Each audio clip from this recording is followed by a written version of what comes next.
Hello G, hopefully we are doing well. Today our content is based on KBD tag in HTML5. KBD tag means keyboard input element, ठीक है।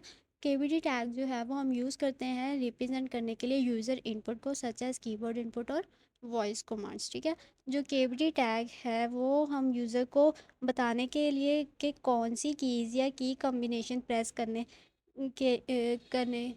करनी है हमने, और इसको user को क्लियर इंस्ट्रक्शंस देने के लिए कि सिस्टम या एप्लीकेशन के साथ हमने कैसे इंटरेक्ट करना है, ठीक है। तो इसको फर्दर देखने के लिए अगर आपने हमारे चैनल को अभी तक सब्सक्राइब नहीं किया तो सबसे पहले हमारे चैनल को सब्सक्राइब कर लें और वीडियो को शेयर भी कीजिएगा एंड पे, अगर आपको पसंद आए या आपके लिए हेल्पफुल हो तो, ठीक है। तो सबसे पहले हमने क्या किया, एक हेडिंग बना लिया है H1, और अब हम दूसरी हेडिंग बनाने वाले हैं H2, ठीक है। तो एज हेडिंग्स कितनी होती हैं हमारे पास? 6 होती हैं। ये हमने पहले भी मैंने आपको बताया है अपनी प्रीवियस वीडियोस के अंदर कि कितनी हेडिंग्स होती हैं और इनको हम किस तरह से यूज़ करते हैं, ठीक है। तो जो हमारा केबीडी टैग है वो इंस्ट्रक्शंस देता है, कीबोर्ड की इंस्ट्रक्शंस देता है, ठीक है। लाइक आपने कोई वेबसाइट्स वगैरह बनाई है और उसके अंदर आपने यूज़र को समझ नहीं आ रही कि उसने यहाँ पे कैसे कोई चीज़ को सेव, कोई डॉक्यूमेंट सेव करना है या आपने उसको कैसे कॉपी करना है, ठीक है। यूज़र के लिए सिस्टम या उस एप्लीकेशन के साथ इंटरेक्ट करना मुश्किल हो जाता है। कुछ इंटरफेसेस इस तरह से होते हैं कि किसी यूज़र को समझ नहीं आ रही होती, या लाइक कुछ ज़्यादा कह लें कि इतने एजुकेटेड पर्सन्स नहीं होते जो वेबसाइट्स वगैरह को यूज़ कर रहे होते हैं, तो उनके लिए भी ये आसानी होगी। या जो न्यू स्टूडेंट्स जो स्टूडेंट्स होते हैं जो भी इस पे बिगनर लेवल पे होते हैं, ठीक है, तो उनके लिए। तो जो है अब हमने क्या किया, एक एग्जांपल करने लगे, उसमें हमने एक पैराग्राफ बना लिया है और उसमें मैंने लिखा है टू कॉपी टेक्स्ट प्रेस, ठीक है। प्रेस के बाद मैंने क्या किया है, अपने पैराग्राफ टैग के अंदर रहते हुए ही एक केबीडी टैग बनाया है, ठीक है। केबीडी टैग ओपन और क्लोज दोनों बनेंगे, और इसके सेंटर में मैंने लिखा है कंट्रोल+C, ठीक है। कि हमने आपने अगर कोई टेक्स्ट कॉपी करना है तो आपने क्या करना है, कीबोर्ड से कंट्रोल+C प्रेस करना है, ठीक है। इसको हम करते हैं सेव, और सेव करने के बाद देखते हैं कि हमारे ब्राउज़र पे ये किस तरह से शो होगा। तो इसको हमने कर लिया सेव, कंट्रोल+S करेंगे, सेव हो जाएगा। और ब्राउज़र पे जाके जब हम इसको रिफ़्रेश करते हैं तो हमारे पास आता है इन copy to copy text press control C. अब आप इसमें एक चीज़ देख सकते हो कि जो हमारे पास टू कॉपी टेक्स्ट प्रेस तक हमारे पास जो है उसका फ़ॉन्ट चेंज है, ठीक है। और जो कंट्रोल+C है उसका फ़ॉन्ट चेंज है। तो ये जो कंट्रोल+C का फ़ॉन्ट है ये मोनोस्पेस है, और जो बाकी है वो क्या है, हमारे पास टाइम न्यूज़ रोमन है, ठीक है। तो आप देखो कि जो केबीडी टैग के अंदर हमने जो भी टेक्स्ट लिखा था उसने ब्राउज़र को बताया कि ये कीवर्ड इनपुट एलिमेंट है, और ब्राउज़र ने उसके अकॉर्डिंगली जो बाय डिफ़ॉल्ट उसका टेक्स्ट फॉन्ट था उसको शो करवाया, ठीक है। अब मैंने क्या किया, एक और एग्जांपल हम देख रहे हैं, उसी को ही हमने कॉपी पेस्ट किया नीचे, और उसमें मैंने आपको बताया कि हमने सेव डॉक्यूमेंट, ठीक है। अगर आप कोई डॉक्यूमेंट बिलफर्ज देख रहे हो और हमने उसको सेव करना है तो वो आप कैसे करोगे, ठीक है। तो ये चीज़ है, आप इसको भी देख सकते हो कि जो हमारे पास बाकी टैग्स था वो उसका साइज़ भी थोड़ा बड़ा, और जो हमारे पास केबीडी टैग के अंदर टैक्स था उसका साइज़ थोड़ा सा छोटा है बाकी टैक्स की निस्बत।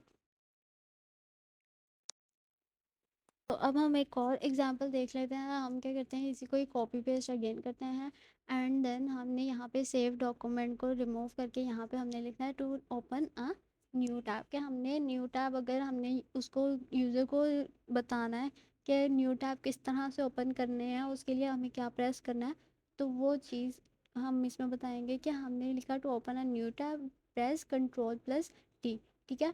जब आप इसको लिखोगे तो फिर आप इसमें भी देख सकते हो कि सेम आपने जो भी कमांड आपने केबीडी टैग के अंदर दिया उसका फॉन्ट आप चेक करो, वो मोनोस्पेस में है और बाकी टैग्स की निस्बत उसका साइज़ थोड़ा स्मॉल है, ठीक है।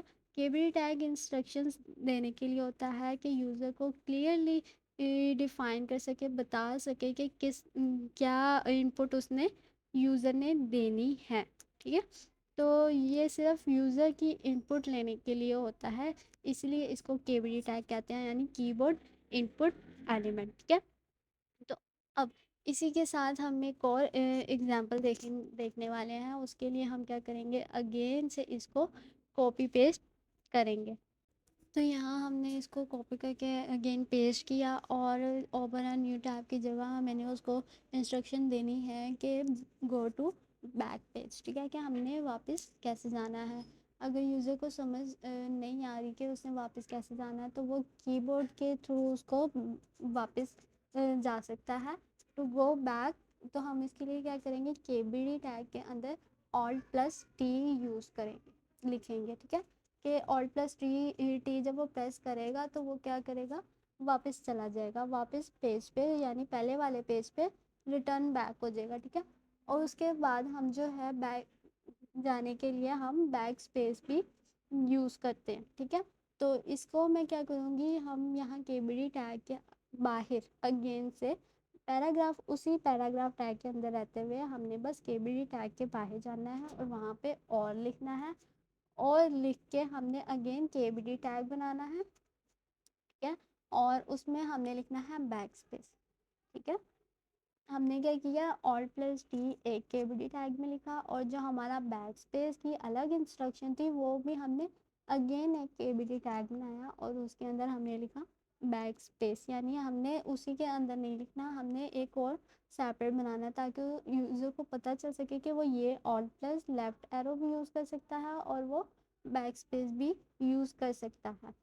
तो Alt+Left में आप देखो कि वो भी मीन्स, आप इसमें जो हमारे कीबोर्ड टैग के अंदर जितने भी टेक्स्ट होंगे वो हमारे पास डिफरेंट, एज अ ब्राउज़र में जो हमारे पास फ़ॉन्ट होगा उसी फ़ॉन्ट के थ्रू शो होंगे। ठीक है, तो इसमें एक और चीज़ थी, वो ये थी कि हमने जो हमारा कॉपी वाला पैराग्राफ था, हमने उसको एक और कॉपी पेस्ट करके बनाया, और उसमें मैं आपको ये दिखाने वाली हूँ कि हमने जो टू कॉपी टेक्स्ट था उसमें Ctrl+C हमारा एक ही केबीडी टैग में था। ठीक है, तो उसको मैंने क्या किया, हमने जो कंट्रोल था उसके लिए एक केबीडी टैग बनाया, और प्लस को केबीडी टैग के बाहर लिखा, और फिर हमने अगेन एक और केबीडी टैग बना के सी लिखा। ठीक है, उसमें आप डिफरेंस ये देख सकते हो कि हमारा जो प्लस का साइन था वो बाकी टेक्स्ट के साथ हो गया, और जो Ctrl+C था वो हमारे पास केबीडी टैग फॉन्ट के साथ हो गया।